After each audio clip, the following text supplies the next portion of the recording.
gran amigo de España, de Andrés.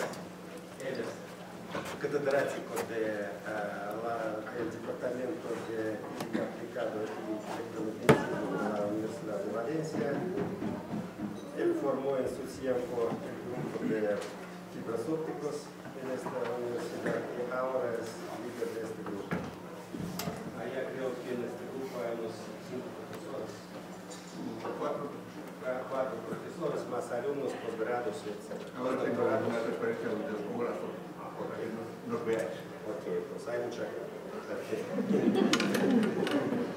Y su interés está en fibras de cristal fotónico, hace bastante buenas, completadas y estiradas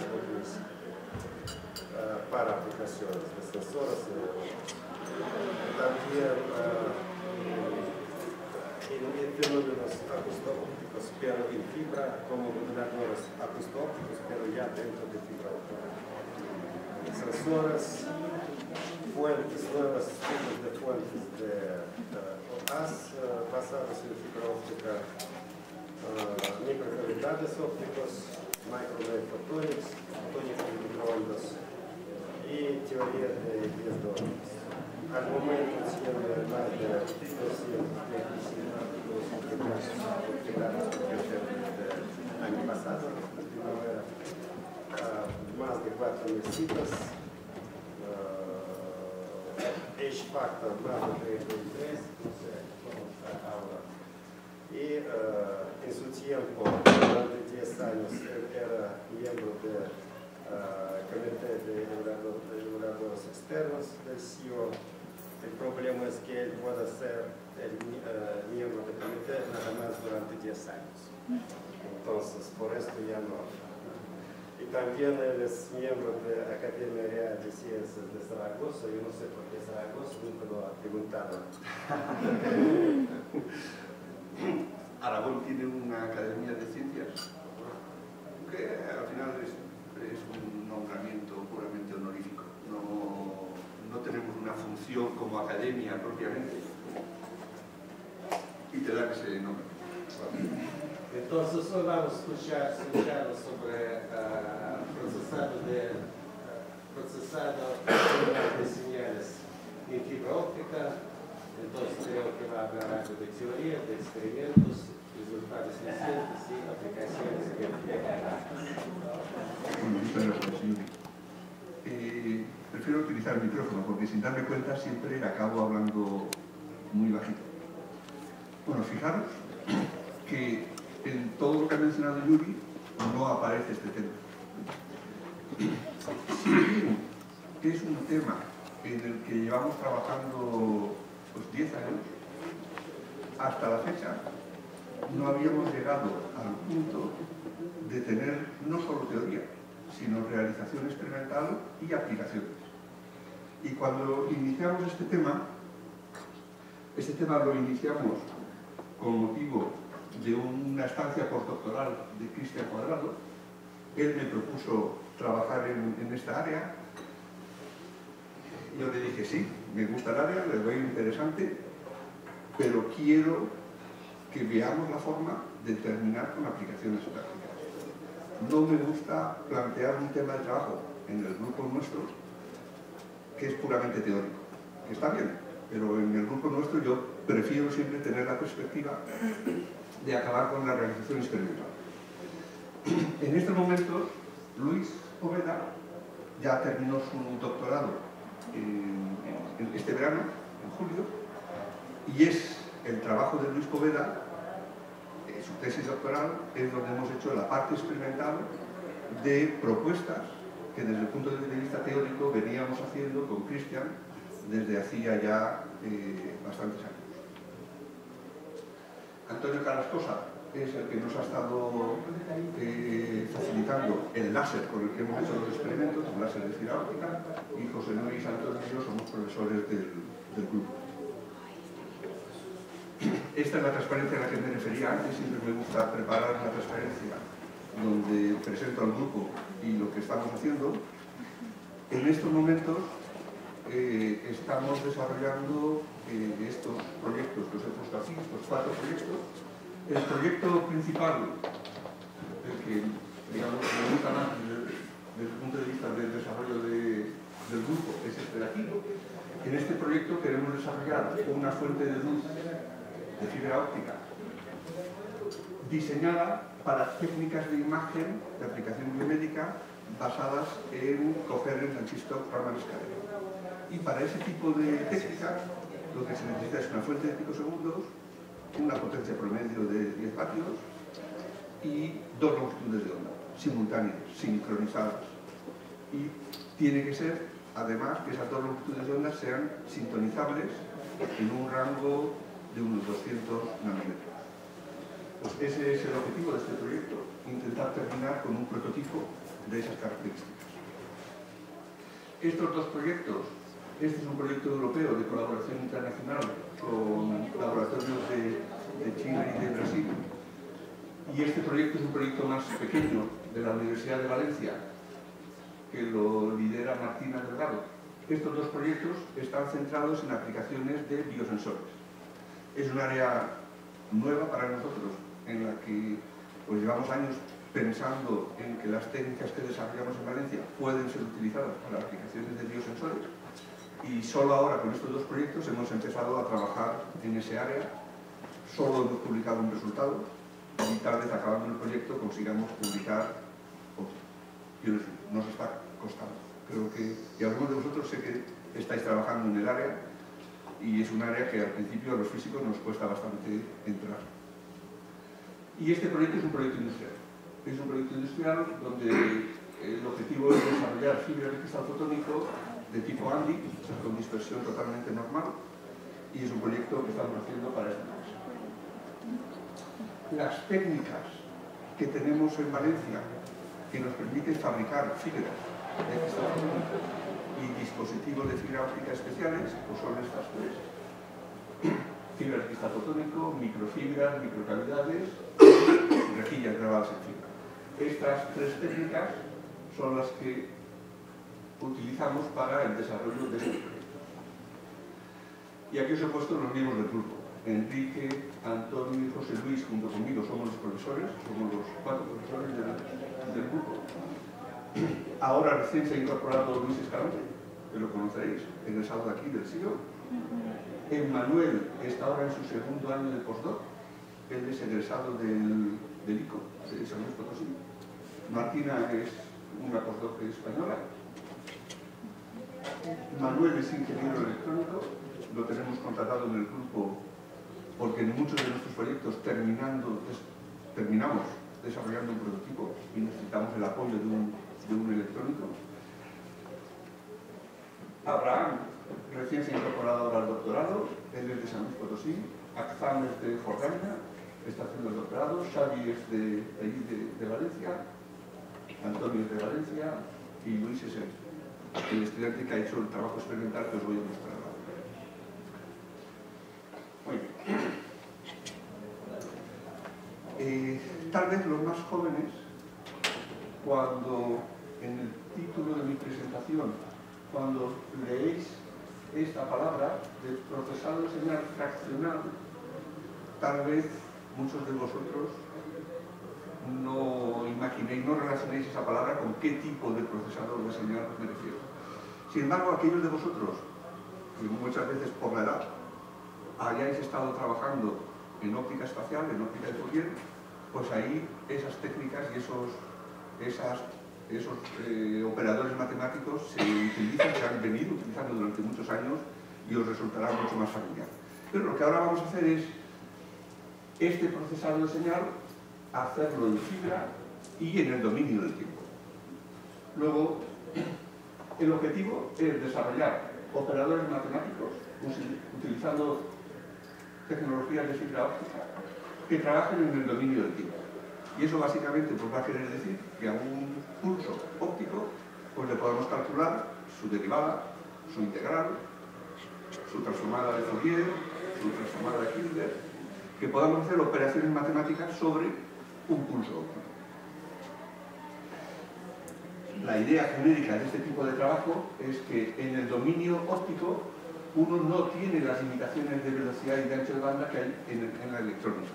De forma que uno puede de hecho, realizar esas operaciones con un ancho de banda muchísimo más grande del que uno puede aspirar a tener en electrónica y con una velocidad también mucho mayor. Hasta ahora, casi toda la investigación previa que se ha hecho se ha centrado en los conceptos de derivación, integración y transformadas, digamos, más convencionales. Es decir, la derivada normal, tal y como la entendemos, la integración normal, la transformada de Fourier, por ejemplo. En nuestro caso, nos hemos centrado en el cálculo fraccional.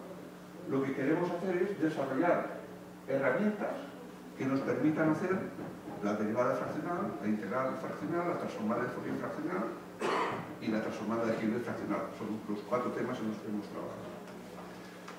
Después veremos con un poquito más de detalle qué quiere decir esto del cálculo fraccional para aquellos pues, que no estéis familiarizados. Y yo mismo hace 10 años, cuando Cristian me lo planteó, sí sabía de su existencia, pero nunca había entrado en los detalles matemáticos de qué es lo que significa.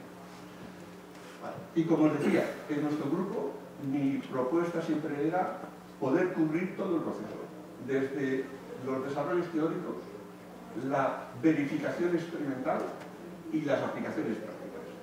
Si no llegamos a encontrar aplicaciones prácticas que justifiquen todo este esfuerzo, pues puede ser un trabajo bonito desde el punto de vista teórico, es bonito, pero a mí me deja incompleto. Yo quiero ver las aplicaciones prácticas. Por eso, lo que hoy os voy a resumir, después de la introducción, pues los 2 apartados son las 2 técnicas donde hemos llegado al punto final de las aplicaciones prácticas. Hemos hecho muchos otros trabajos que luego los resumiré en una transparencia, pero lo que hoy os voy a contar son aquellos donde hemos llegado a aplicaciones prácticas que las dos aplicaciones que hemos encontrado son en el área de caracterizar la fase de pulsos ópticos cortos. Muy bien, pues ¿a qué nos referimos con hacer operaciones matemáticas sobre un pulso óptico? Aquí os represento un pulso óptico, la portadora, y esta función es la envolvente de la portadora. La envolvente en general va a ser una función compleja, que tiene su módulo y su fase. Bueno, pues lo que vamos a querer es poder hacer, por ejemplo, la derivada de esa envolvente y poder tener en la salida de nuestro operador matemático, poder tener funciones, en este caso, la derivada de la envolvente que teníamos al principio. En esta envolvente, la fase tiene una información que para muchas aplicaciones es muy útil, porque su derivada nos determina, junto con la frecuencia de la portadora, nos determina la frecuencia instantánea. En algunas expresiones veréis que la diferencia entre la frecuencia instantánea y la frecuencia de la portadora le llamo omega, y es la frecuencia en banda base. O sea, si a esa señal de terahercios le hiciéramos una detección heterodina y la pasamos a banda base, pues ahí tendríamos el espectro en términos de esta frecuencia omega. Buena parte de los pulsos que vamos a utilizar en los experimentos que os voy a mostrar después tienen esta forma particular. Tienen una amplitud que viene dada por la secante hiperbólica y una fase cuadrática, que eso corresponde a lo que llamamos un pulso con un chip lineal. Entonces, buena parte de los experimentos, siempre los pulsos que tenemos del láser que utilizamos para los experimentos, lo vamos a caracterizar aproximadamente con ese perfil. Bueno, como os decía, hasta ahora, buena parte del trabajo realizado se centra en los operadores más convencionales. Y aquí os he puesto algunos ejemplos. La derivación en el dominio del tiempo se puede hacer pues, con redes de Bragg, con redes de periodo largo, con un simple interferómetro. La integración también se puede hacer con redes de Bragg diseñadas adecuadamente, incluso con redes de Bragg uniformes. La transformada de Fourier se puede hacer con una red de Bragg linealmente chispeadas. Estas son propuestas, la mayoría de ellas realizadas ahora en los años 2000, hace unos 10 años. Y en nuestro caso, la decisión que tomamos fue abordar el desarrollo del cálculo fraccional. ¿Por qué? Pues porque el orden fraccional es un grado de libertad que te permite optimizar el procesado de una señal. Y eso no es un invento nuestro. Eso, cuando buena parte de las aplicaciones y de las posibilidades que abre este área de trabajo, nos inspiramos en lo que ya se ha hecho durante muchos años en óptica espacial, en sistemas de control electrónicos y en procesado electrónico. La idea de poder hacer esas funciones ópticamente, aprovechando las propiedades del cálculo fraccional, pues es muy atractiva. Y de hecho, algunos de los ejemplos que os mostraré después, bueno, de hecho no, los dos ejemplos de aplicaciones prácticas que os voy a mostrar están inspirados en óptica espacial. Hemos trasladado propiedades de óptica espacial al dominio del tiempo. También en comunicaciones ópticas, en algún trabajo se propone el que la derivación fraccional de los pulsos podría utilizarse como un parámetro de codificación. Uno podría derivar pulsos de orden 03, 05, 07 y tener tres codificaciones diferentes para los mismos pulsos. Muy bien. Bueno, pues en esta primera transferencia he querido resumir lo que es la integración fraccional y la derivación fraccional. La integración fraccional se representa simbólicamente como una derivada negativa, esto es un símbolo, y se define de esta forma. Estas definiciones no son recientes. Estas definiciones vienen de cuando se inició el cálculo diferencial. Prácticamente en paralelo se desarrollaron todo el cálculo diferencial convencional y todo el cálculo fraccional. O sea que históricamente esto es tan antiguo como el cálculo convencional. Bueno,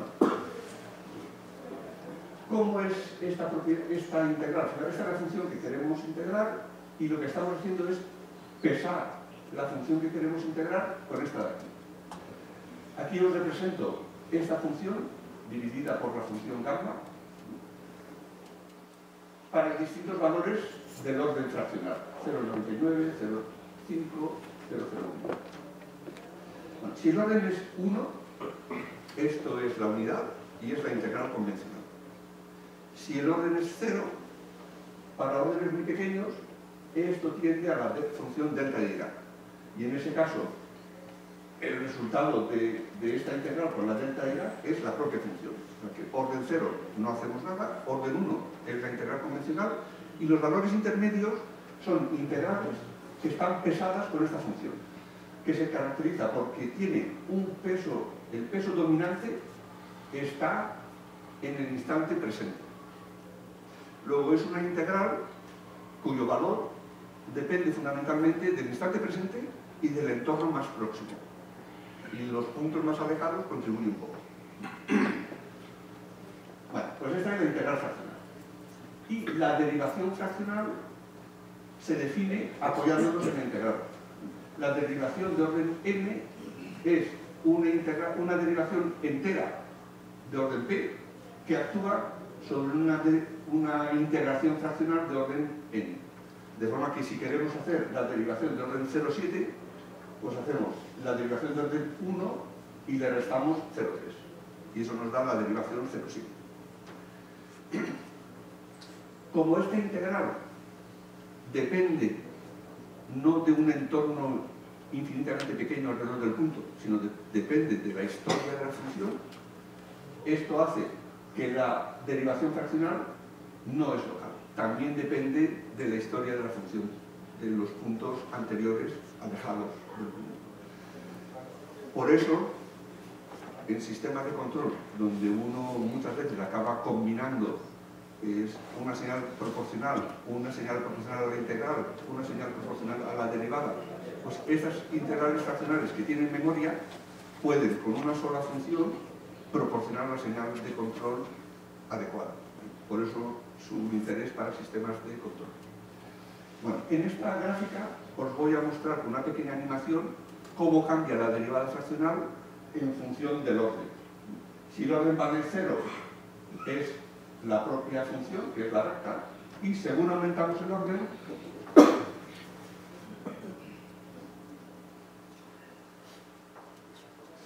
según aumentamos el orden, podéis ver cómo va cambiando el valor de la derivada de esa recta, y sabemos que para la derivada normal, para la derivada de orden 1, pues tiene que ser una constante. La pendiente es 1. Pues veis que poco a poco, según aumenta el orden, efectivamente la derivada fraccional tiende a la derivada convencional. Para la implementación de estas funciones mediante un operador fotónico pasivo, un dispositivo pasivo, ¿qué es lo que ¿cuál es la idea clave? Pues es la que resumo en esta transferencia. Es la transformada de Fourier de los operadores. Resulta que la transformada de Fourier del operador integral tiene esta forma. Es un filtro que actúa sobre la transformada de Fourier del pulso. Luego, para hacer la integral fraccional, lo que tenemos que hacer es filtrar en el dominio de Fourier el pulso con este filtro. Y para hacer la derivada fraccional, el filtro es este de aquí. Es el mismo, cambia el signo del orden fraccional de la potencia. Una derivada fraccional de orden 0,5, pues es un filtro pasa alta que tiene esta respuesta en amplitud, y lo que es más importante, o lo que es muy importante, tiene este salto de fase, esa discontinuidad en la fase en la frecuencia portadora. El salto de fase viene dado por el orden fraccional. El orden fraccional es la fracción de pi que corresponde al salto de fase. Para 0,5, pues el salto de fase de aquí es pi. Para la integración, el filtro es pasa baja y el cambio de fase es el mismo, pero el signo cambia. Bueno, pues la forma de realizar experimentalmente estos filtros es lo que nos va a definir el dispositivo experimental que realiza esa función matemática.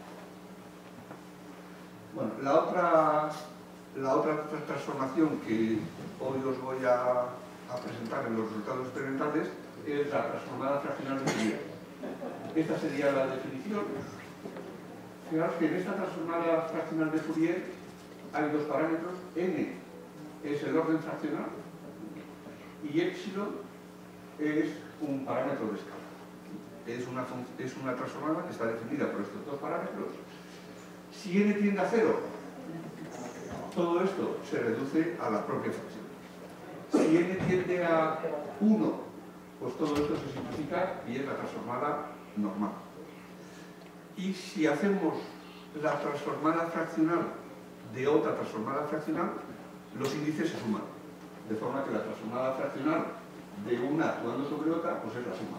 Si hacemos la transformada fraccional 0,5 de la transformada fraccional 0,5, pues tenemos la transformada de Fourier normal. Una de las propiedades de esta transformada fraccional, que la señalo en esta línea porque es la propiedad que luego vamos a utilizar en las aplicaciones prácticas, es que la difracción de Fresnel es una transformada fraccional de Fourier en intensidad. La fase no coincide, pero la intensidad de la transformada fraccional de Fourier, escalándola, coincide con la difracción de Fresnel. De nuevo, esa propiedad viene heredada del área de óptica espacial, donde es una propiedad bien conocida. Muy bien, como os decía, llevamos pues unos 10 años trabajando en el tema. Durante años hemos estado haciendo propuestas teóricas de cómo hacer la derivación fraccional, cómo hacer la integración fraccional. En estas propuestas fuimos pioneros, los primeros que propusimos una solución para poderlo hacer en fibra óptica en el dominio del tiempo. La transformada fraccional de Fourier, ahí ya había alguna propuesta, pero fuimos los primeros en realizarlo experimentalmente. Bueno, y como decía, en los últimos años, con la tesis doctoral de Luis, hemos sido capaces de implementar, verificar experimentalmente algunas de esas propuestas y las aplicaciones prácticas.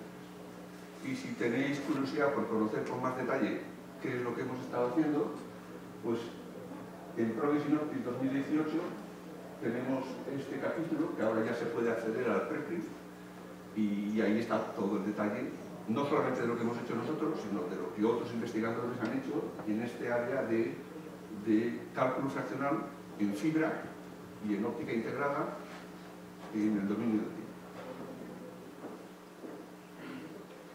Bueno, pues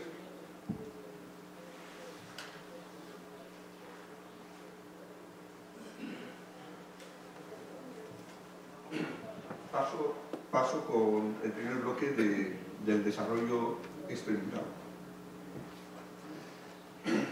En este caso, la realización experimental de un derivador fraccional lo hemos hecho con una red de periodo largo.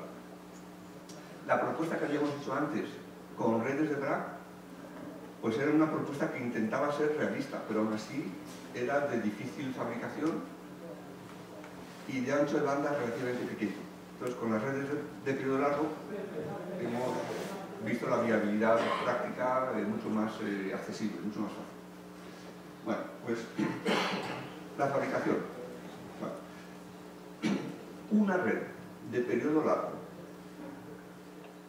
define de forma natural una derivación fraccional.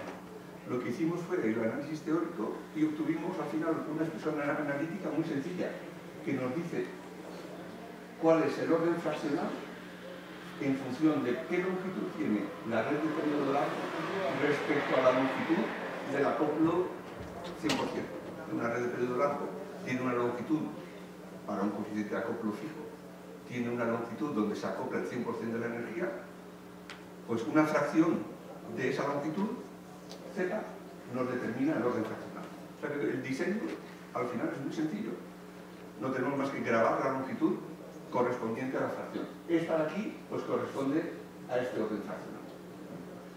Bueno, cuando uno tiene una red de periodo largo y dice, bueno, pues, ¿cómo se compara las respuestas de esta red de periodo largo con las respuestas del derivador matemático, la respuesta ideal? Bueno, pues hay pequeñas diferencias que introducen limitaciones. En amplitud, pues lo que nos dice la respuesta ideal del filtro es que esta curva tiene que subir por aquí arriba de forma indefinida, mientras que en una red de periodo largo esta curva se acaba aquí. Pues estos dos puntos, digamos, el intervalo donde la respuesta de amplitud se aproxima razonablemente bien a la respuesta ideal, nos determina el ancho de banda máximo en donde va a funcionar correctamente el derivador. Y si nos vamos a la respuesta en fase ideal es un escalón. La respuesta en fase de la red de periodo largo es un cambio de fase brusco, pero no es un escalón. El cambio de fase es este, y por tanto el ancho de banda mínimo es el ancho de banda donde el cambio de fase tiene lugar en el valor que corresponde al orden fraccional. Por tanto, un derivador construido por LPG pues puede procesar pulsos que tengan un ancho de banda mínimo y un ancho de banda máximo. Que en términos de longitud de onda, para este ejemplo, serían estos. Este ejemplo está hecho con valores, digamos, normales, de cómo son las redes de periodo largo. Fijaros que esto nos obliga a trabajar con pulsos que tengan anchos de banda relativamente grandes, o sea, pulsos muy cortos, pues por debajo del picosegundo. En nuestro laboratorio, sin embargo, el proyecto que os he mencionado antes es en picosegundos y los proyectos que tenemos casi todos se centran en picosegundos, no en femtosegundos. Entonces, estamos especialmente interesados en cómo poder trabajar en el rango de picosegundos y para eso necesitamos redes más estrechas, que este valor sea más pequeño. Lo primero que hicimos, por tanto, es desarrollar la técnica para conseguir redes con una anchura espectral por debajo de 1 nanómetro, que no existían. Para eso lo primero que hicimos fue, aunque parezca una tontería, hacer el cálculo correcto de cuál es el ancho de una red de periodo largo. En la mayor parte de libros, de papers, la ecuación que aparece aquí en el denominador aparecen los índices normales, los índices de fase. Sin embargo, cuando uno hace el cálculo correcto, aquí en el denominador tienen que aparecer los índices de grupo. Esa pequeña diferencia, que son 10 milésimas, al final tiene una repercusión muy importante en el diseño. Bueno, pues este es el ancho de banda de una red, que sí, si uno hace esta aproximación y desprecia el término dispersivo, pues obtiene estas expresiones, digamos, más sencillas, pero inexactas. Pues básicamente necesitamos que el denominador sea lo más grande posible. Una diferencia de índice de grupo grande y una longitud grande. Claro, para que la longitud sea grande, pues tenemos que tener un coeficiente de acoplo muy pequeñito, para que a lo largo de la red estemos dentro del primer ciclo de acoplo, pero con longitudes grandes. Bueno, pues la implementación que hemos hecho es utilizando esta fibra. Esta fibra es una fibra comercial, tiene una apertura numérica grande y eso ayuda a que las diferencias de índice de grupo sean grandes también. Lo primero que hicimos fue una calibración de la fibra para poder hacer el diseño correctamente. Este es el espectro en reflexión de una red de Bragg intensa, que se caracteriza porque, además del pico fundamental de Bragg, aparecen todos estos piquitos que corresponden a los modos de orden superior. Y con estos piquitos, las resonancias, podemos calcular los índices efectivos que corresponden a los modos de orden superior. Y podemos tener una calibración de la fibra experimental. Con esa calibración podemos hacer el diseño de las longitudes de ondas de resonancia en función del modo que elijamos para diseñar el dispositivo, del modo de la cubierta. Vale. Uno pensaría que cuanto más grande sea el modo, mejor, porque el orden del modo va inversamente proporcional al periodo. Y el periodo, aquí en el numerador, el periodo está aquí en el numerador. Cuanto más pequeño sea el periodo, más pequeño será el ancho de banda. Bueno, sin embargo, cuando uno tiene en cuenta que los índices son los de grupo, hay una limitación. Porque cuando uno se acerca a esta zona de aquí arriba, que es lo que la gente que trabaja con redes de periodo largo llama el turning point, el punto de retorno, en estos puntos, en esta zona, estas derivadas tienden a infinito y eso quiere decir que los dos índices de grupo son iguales. Y entonces el ancho de banda se hace muy grande. Luego, tenemos que trabajar con un orden grande, pero lejos de ese punto, y eso al final, en nuestro caso, pues nos hizo decidir trabajar con los modos 17 y como mucho el 18. Periodos más pequeños para trabajar con modos más grandes, al final empeoran el resultado. Bueno, y aquí os muestro un ejemplo de grabación de una de estas redes de periodo largo. A lo largo, durante la grabación, vamos aumentando la longitud de la red y según aumentamos la longitud está aquí en el denominador, la red al principio es más ancha y se va haciendo más estrecha.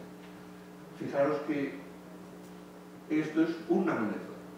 Esta red es claramente de anchura subnanómetrica.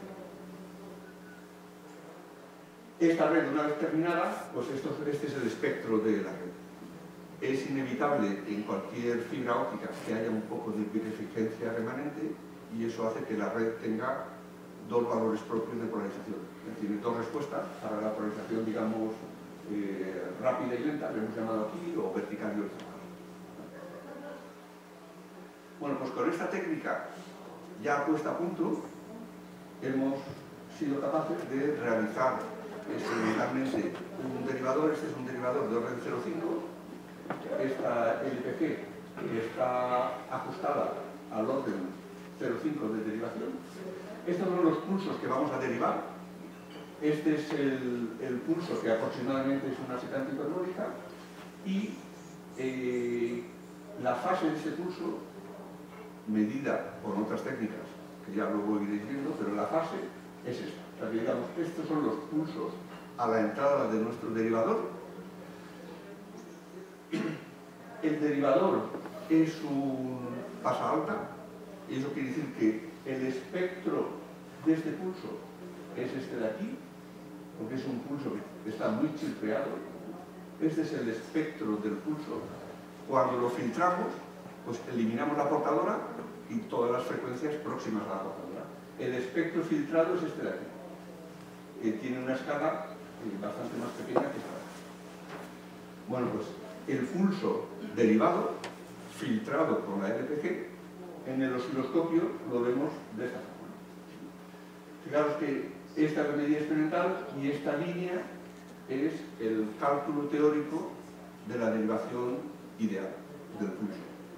La concordancia es buena. En el cálculo teórico, aquí aparecen estas oscilaciones. Esas oscilaciones son tan rápidas que en el osciloscopio de 60 GHz no alcanzamos a medirlas, pero fijaros que en la parte experimental ahí se alcanza a ver que hay algo de estructura, que son esas oscilaciones rápidas, que si pudiéramos medirlas, seguramente están en el pulso. Bueno, una característica de estos operadores, diferenciadora de otros filtrados que uno podría pensar, es que este lóbulo tiene que tener un cambio de fase respecto a este de aquí, dado por el orden fraccional. Y ese cambio de fase quiere decir que entre este lóbulo y este, si hay un cambio de fase rápido, su derivada será grande y tiene que haber una frecuencia instantánea alta, un pico de frecuencia instantánea. Eso lo quisimos verificar experimentalmente, midiendo la frecuencia instantánea por alguna de las técnicas posteriores que os voy a mostrar, la frecuencia instantánea, y efectivamente la medida experimental muestra este pico en el centro, que es justo donde tiene lugar el cambio de fase, que es característico de ese salto de fase entre los dos lóbulos temporales del pulso. Muy bien, pues este es el derivador. ¿Y cuál es la aplicación que hemos implementado para este derivador una vez que verificamos la viabilidad de construirlo experimentalmente? Pues es una propiedad, es medida de la frecuencia instantánea. Y la propiedad en la que nos basamos la tomamos de la óptica espacial, donde eso estaba ya reportado hace bastantes años. La cuestión es, si esta es la función, la envolvente del pulso cuya fase queremos medir, pues lo que tenemos que hacer es un desplazamiento en frecuencia, que quiere decir multiplicarla por esta función. La función producto le tenemos que hacer la derivada de orden 1/2. Esa derivada, su intensidad, la dividimos por la intensidad del pulso entrante y ese cociente nos determina la frecuencia instantánea. Es tan sencillo en comparación con los métodos más convencionales, donde uno hace la medida y luego tiene que hacer un proceso iterativo a partir de una hipótesis de cómo es la fase, hasta que el proceso iterativo converge, que es muy atractivo este tipo de solución, porque hay que hacer dos medidas. Y fijaros que las dos medidas son de intensidad. La intensidad de la derivada y la intensidad del pulso entrante. El cociente lo tenéis. Bueno, pues aquí tenéis. Este es el pulso entrante, esta es la derivada, hacemos esta operación y tenemos la frecuencia instantánea en función del tiempo. O sea, tenemos del ajuste lineal en la zona esta central, pues nos da el chip. Si hacemos el ajuste a la secante hiperbólica con un chip lineal. Bueno, pues esta es la parte de derivador de orden 1/2, donde tenemos esta aplicación que ya estamos utilizando. Y el último bloque que os quería presentar se fundamenta en la transformada fraccional de Fourier.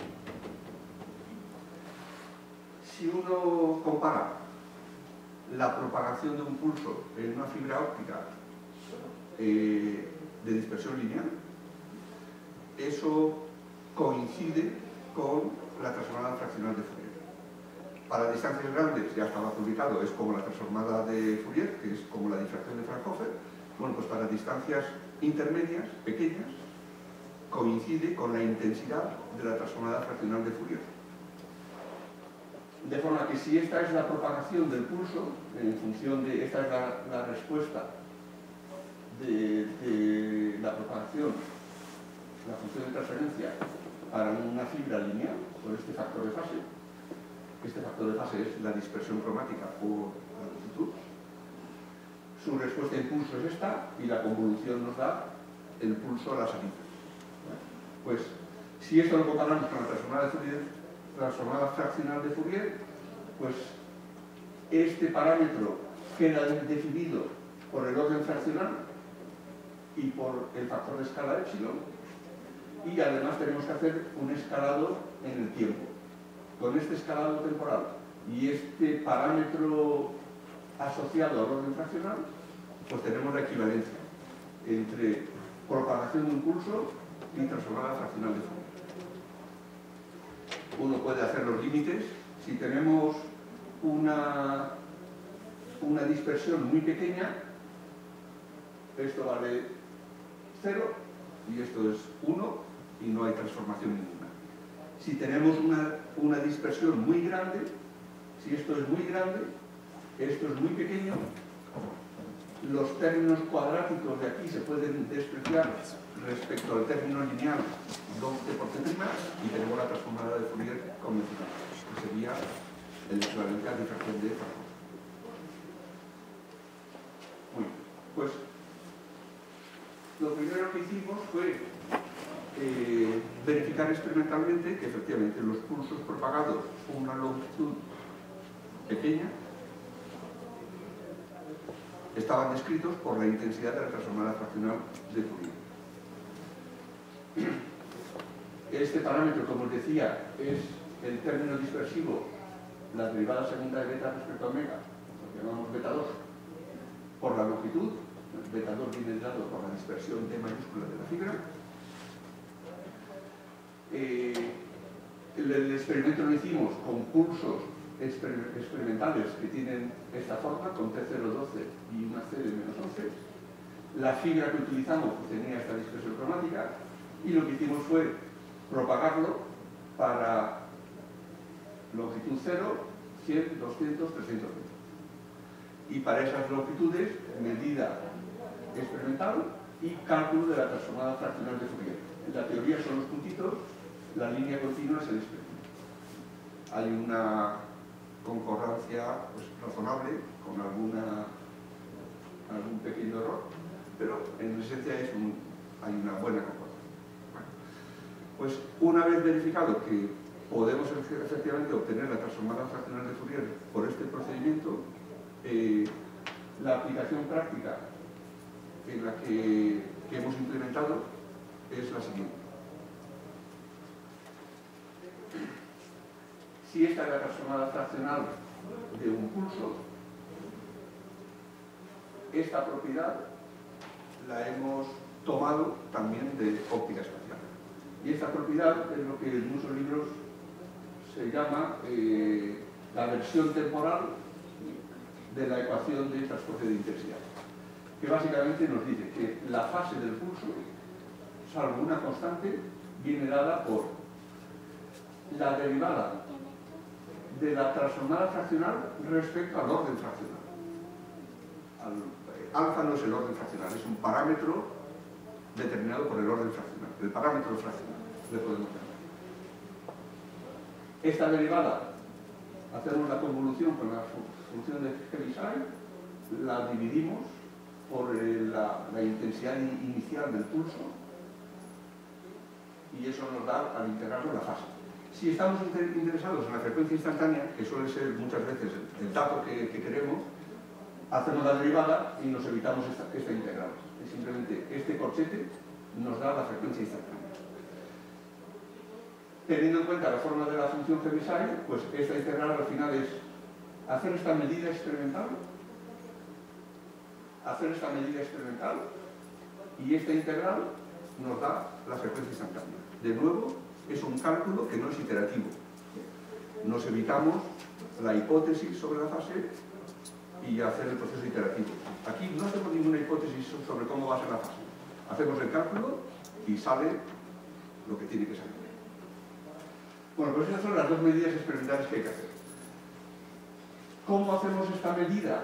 Que es, al principio es lo primero que uno piensa, bueno, pues tenemos un problema. ¿Cómo medir la derivada de la transformada fraccional de Fourier respecto al orden fraccional? Bueno, pues al final la solución es sencilla. La medida la hacemos con diferencias finitas pequeñas. Lo que tenemos que hacer para hacer esta medida, pues es la medida de la transformada fraccional de Fourier con un alfa pequeño y la diferencia respecto a la función inicial, esta fracción, pues nos da con una buena aproximación la derivada. Para verificar en los experimentos que lo estamos haciendo bien, lo que hacemos es, hacemos la medida para varios órdenes fraccionales, que es lo mismo que decir para varias longitudes de fibra, y verificamos la autoconsistencia, de que obtenemos el mismo resultado, luego la derivada, la aproximación es buena en ese rango. Estamos verificando que lo estamos haciendo. Bueno, pues aquí os pongo de nuevo, para el mismo tipo de pulsos, este de aquí es el pulso inicial, la transformada fraccional de Fourier es este azul, esta es la transformada fraccional de Fourier, su intensidad al cuadrado. La diferencia, que es lo que va aquí en el denominador, es el pulso verde. Esa diferencia la dividimos por alfa, la ponemos en la integral anterior y sacamos la fase.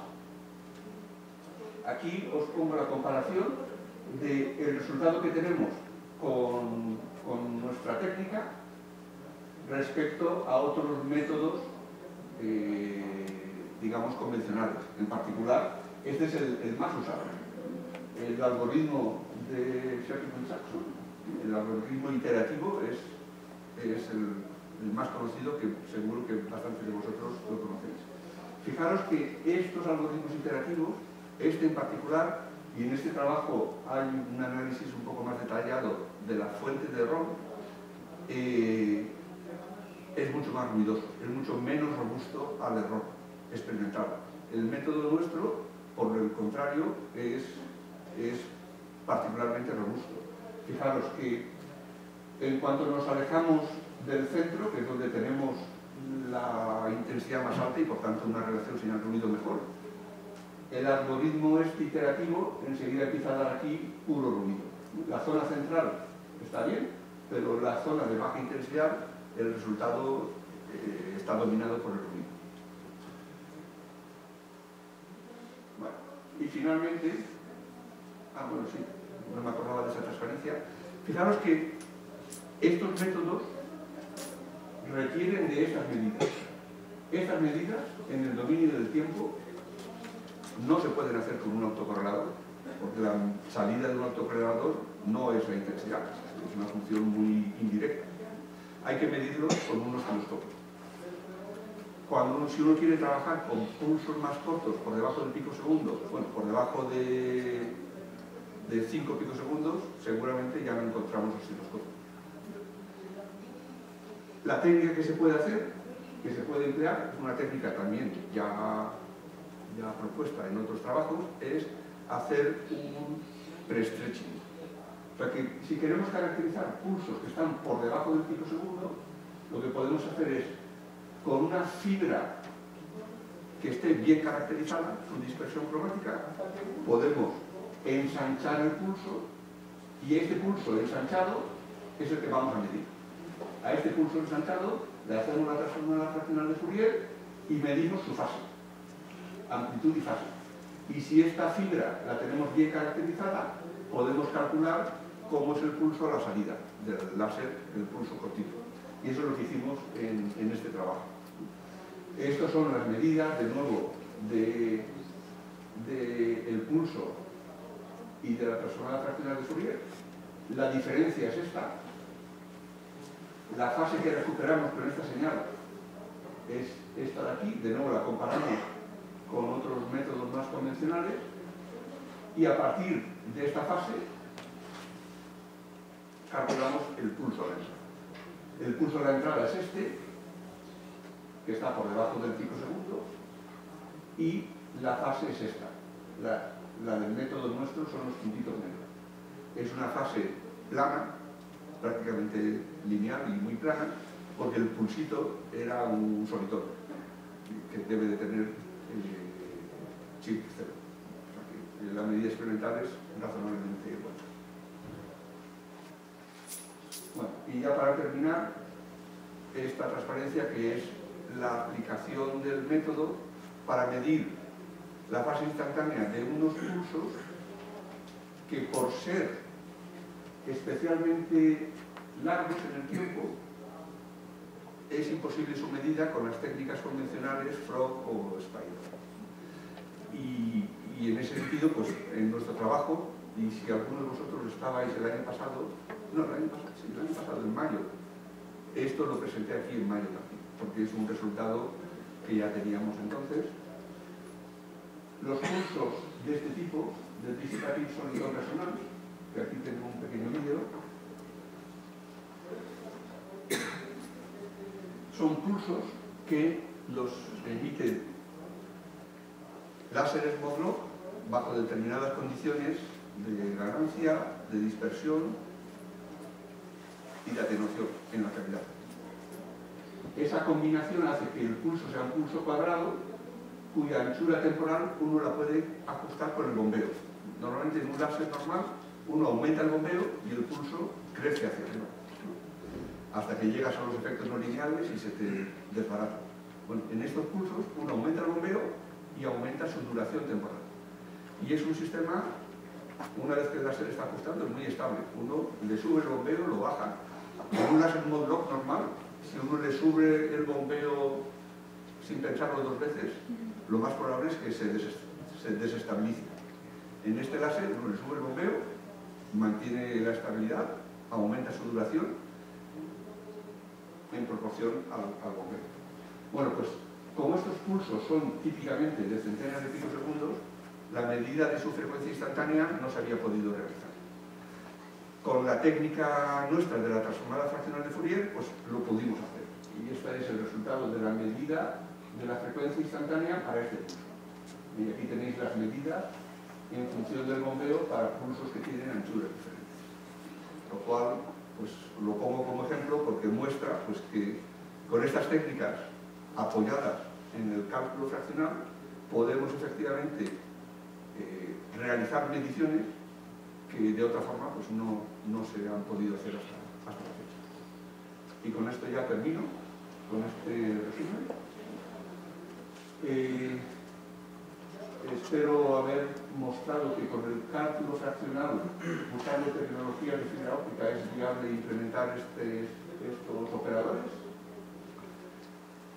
y que podemos hacer cálculos, digamos, más complejos, más allá de lo que es la derivada normal y la integración normal.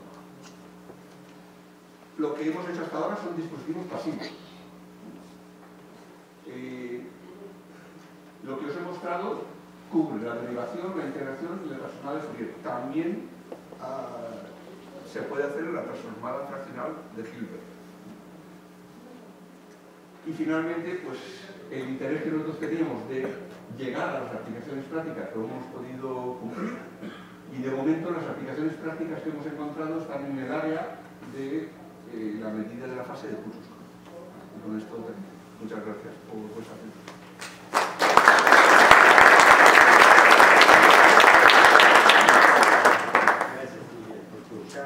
Para mí era muy interesante el tema de los primitivos documentales. Número 12, puedes mostrar.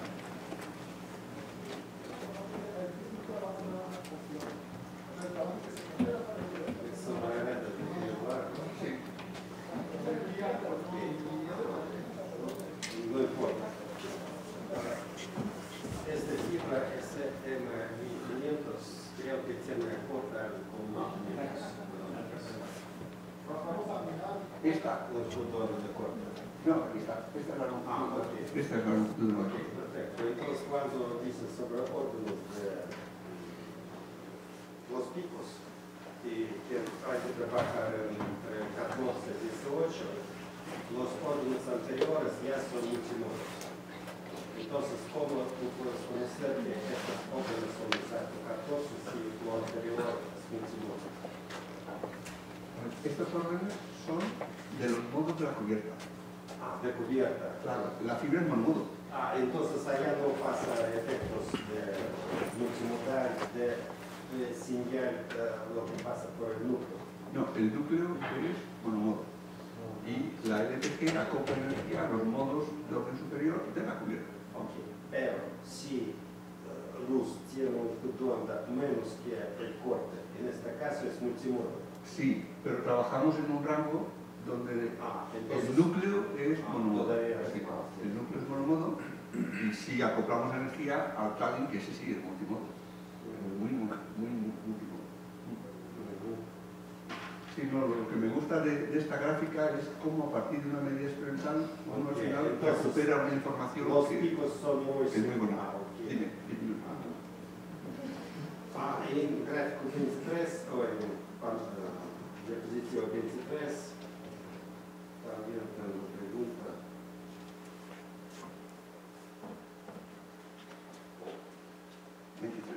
Ok, mira, lo que es gráfico. Sí. Allá escrito que es frecuencia instantánea Sí. y es cero. Sí, porque esta es la frecuencia base. Es la frecuencia menos la apostadora. Es diferencia. Sí, sí. Sí, normalmente estas gráficas, sí, normalmente uno no lo escribe, pero esta es la frecuencia base. Es como si hubiéramos hecho una detección heterodina y tuviéramos el espectro. Sí, sí. A veces ponemos la escala absoluta, porque como conocemos la frecuencia central, se puede poner la escala absoluta. Para mediciones rápidas unos osciloscopios de 50 gigas de muestreo.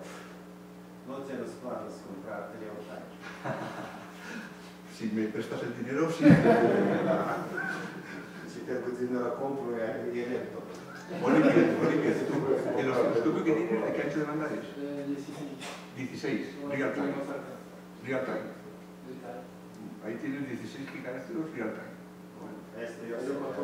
En tu caso, en mi caso es de el máximo muestreo. es 2.5 al fin, o tienes más. Perdón. El máximo lo que tienes ahora real time es 2.5 gigas. Creo que sí. Ok. Más preguntas del público. En el diseño de la rejilla de periodo largo, cuando se baja a 1300, necesitamos un tamaño de haz de grabación muy pequeño. Sí. ¿Cómo resuelven ustedes ese tema de adelgazar el haz Sí. para que aguante 1300? Porque en 1500, para anchos de 600, 700 micras, un haz estándar con una lente cilíndrica también, pero más abajo ya se necesitan hacer otras cosas. Sí, lo que hacemos es ponemos una rendija. Una rendija pegada a la fibra óptica.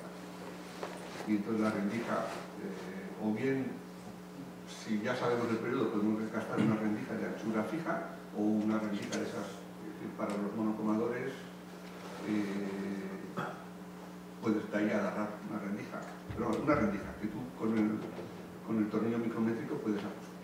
Y se mueve con el arreglo, o sea, la rendija va moviéndose con los puntos. Eso es. ¿Y se abre y se cierra o no? No, la rendija lo dejamos siempre abierto. Okay. Y lo que hacemos es una zona lenta, donde irradiamos con mucha energía, y luego una zona rápida, donde irradiamos con poca energía. Y así generamos la modulación.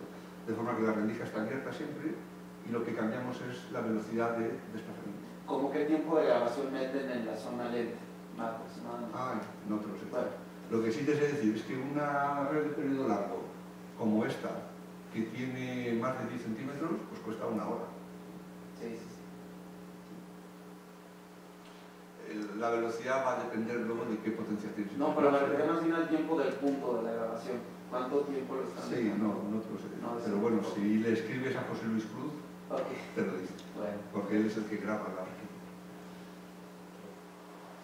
Más preguntas. Profesor. No, capté bien el valor del parámetro de fraccional, del parámetro fraccional. Sí. O sea, ¿ese es constante para, por ejemplo, para todas las potencias? ¿O cambia de acuerdo a la potencia, a la forma de producción? Sí. En este conjunto de medidas, la longitud de fibra que fija el orden fraccional es la misma. La longitud de fibra tiene que elegirse asegurándote que estás lejos de los efectos no lineales. Aquí es mucho menor que la longitud no lineal de fibra, porque si no dejas el régimen lineal y ya la respuesta no sería la transformada fraccional de Fourier. Pero sí, en todos estos experimentos esa longitud era fija, el orden fraccional era el mismo. ¿Era eso lo que preguntabas? Sí. Digamos, se obtiene ese parámetro y a raíz de ese parámetro. Sí, en realidad lo que hacemos es hacer varias medidas variando el parámetro. Os lo he comentado antes, de forma que verificas que estás en el régimen lineal correcto. O sea que si haces una medida con 300 metros, pues luego la repetimos con 200 y con 100.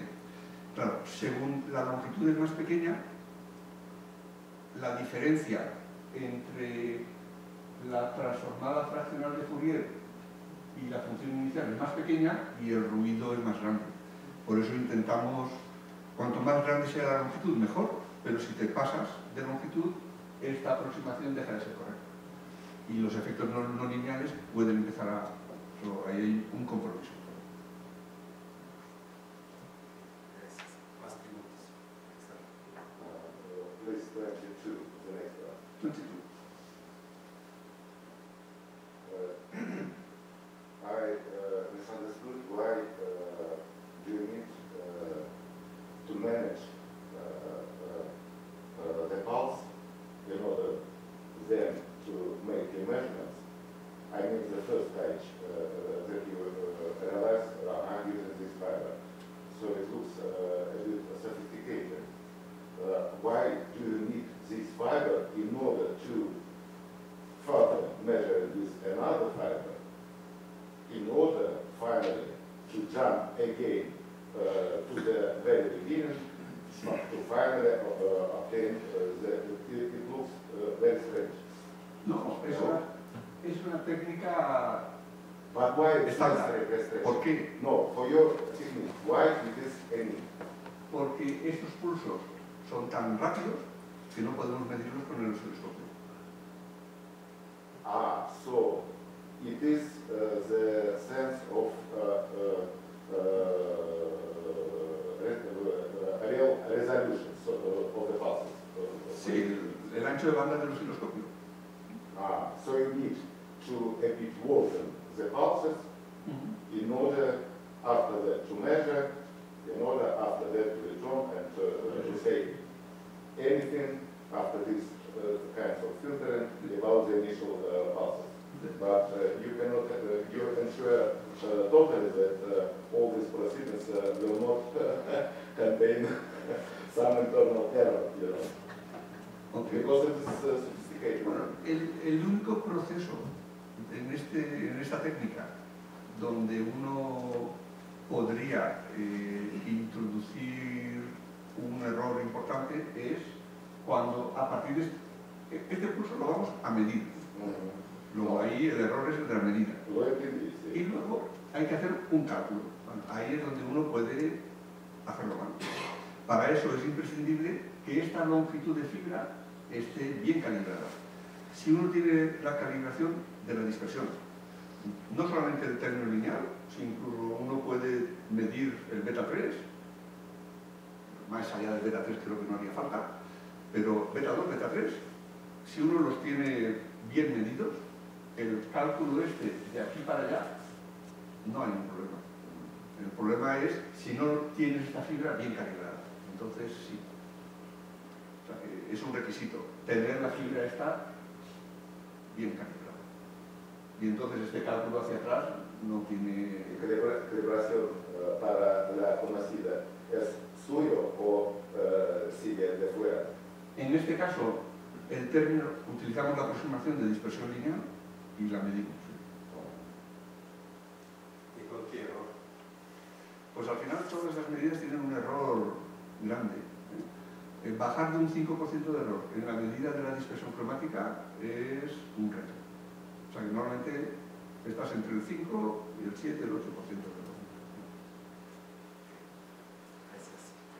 Más preguntas. ¿De cuánto es lo mínimo de ancho temporal que puedo medir, de impulso que puedo medir la fase absoluta? Pues depende del ancho de banda del osciloscopio que utilices. En nuestro caso, el mínimo está en unos, te podría decir 10 picosegundos, pero en realidad, si no tienes 15 picosegundos, no lo vas a poder medir bien con el osciloscopio nuestro. Si tienen eso, por ejemplo, este experimento, lo hicimos en colaboración con un laboratorio de Italia que tenía un osciloscopio de 100 GHz. De forma que este pulsito no tuvimos que estirar este pulso hasta los 15 picosegundos, que eso hubiera sido difícil, sino que simplemente tuvimos que estirar este pulso hasta unos 5 picosegundos. Y ahí ya se podía trabajar con el osciloscopio de 100 GHz. La escala esta son, estos son 5 picosegundos, que es este pulsito. ¿Y qué era real time o no creo? Yo creo que era de muestreo. No real time de 100 gigas, no sé si hay.